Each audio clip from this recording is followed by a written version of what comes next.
kani waxa uu ahaa showgii qarniga ee ugu weynaa ee lagu qabto dalka Jabuuti, kaasi oo dadka reer Jabuuti ay u qabteen fanaanka Xabad Muuse.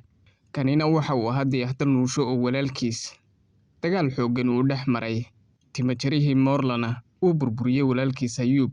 Dhammaan dhacdooyinkaasi waxay ahaayeen dhacdooyinkii usbuucan ugu waaweynaa ee aaladda baraha bulshada sida weyn loo hadalhayay.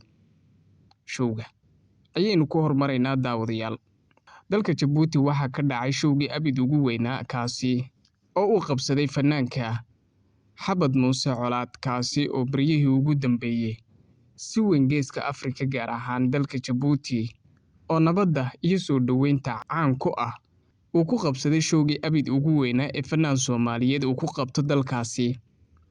Bulshada qaybaheeda kala duwan ayaa ka soo qayb galay, sidoo kalena fanaaniinta reer Jabuuti gabi ahaantoodiba waxay ahaayeen kuwa ka soo muuqday. Halkaasi waxaa lagu soo bandhigay heesaha kuwa cusub oo uu qaaday fanaanka Xabad Muuse iyo kuwo kale oo dib loo soo cusboonaysiiyey iyo heeso kale oo isagu uu leeyahayba.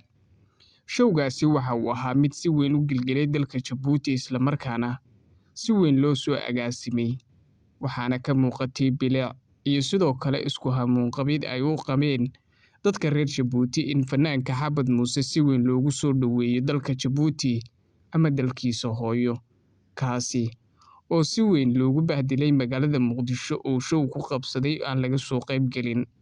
Dhankiisa, Dayax-dal Nuursho oo walaalkiis xabsiga dhigay.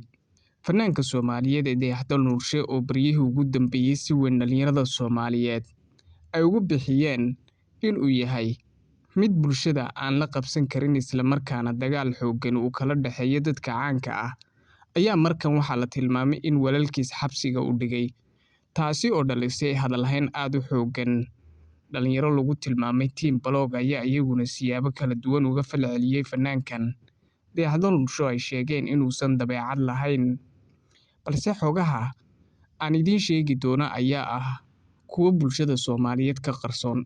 Haddaba, fanaankan Dayax-dal Nuursho oo mar walba jecel in la hadal hayo waxyaabaha uu sameynayo badankood waa waxyaabo uu rabo inuu bulshada ku soo jiito, isla markaana ay magaciisa, muuqiisa, sawiradiisa iyo hadalhayntiisuba ay badato, taasi oo uu bulshada dhexdeeda uu ka dhalinayo. Kala hore waxaa si weyn la isugu hayay ama si weyn la isugu dhejinayay fanaanka Ismaaciil Aarka iyo isaga cidda caasimadda ka noqonaysa boqorka, balse markii la iskala soo gudbay arrintaasi waxa uu toosh kale u daaray aaladda baraha bulshada. Fanaankan ayaana ah fanaan xeeladaysta ah oo si weyn u jecel in la hadal hayo ama magaciisa uusan demin. Fanaankan ayaa walaalkiis xabsiga dhigay si loo hadal hayo, isla markaana isagii walaalkiis ayuu waxa uu ku kalifay in aaladda baraha bulshada ay isla yimaadaan, balse bulshada qaybaheeda kala duwan oo arrintaasi ka falcelisay ayaa waxay arrintan ku tilmaameen mid ceeb ku ah Dayax-dal Nuursho, balse ma oga in Dayax uu rabo in si weyn loo hadal hayo ama magaciisa uusan demin.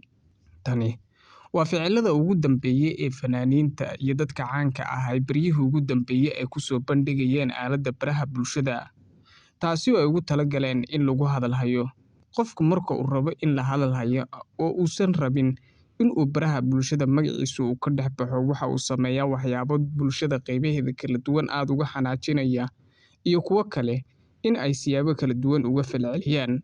Dayaxna waxa uu ka mid yahay fanaaniintaasi.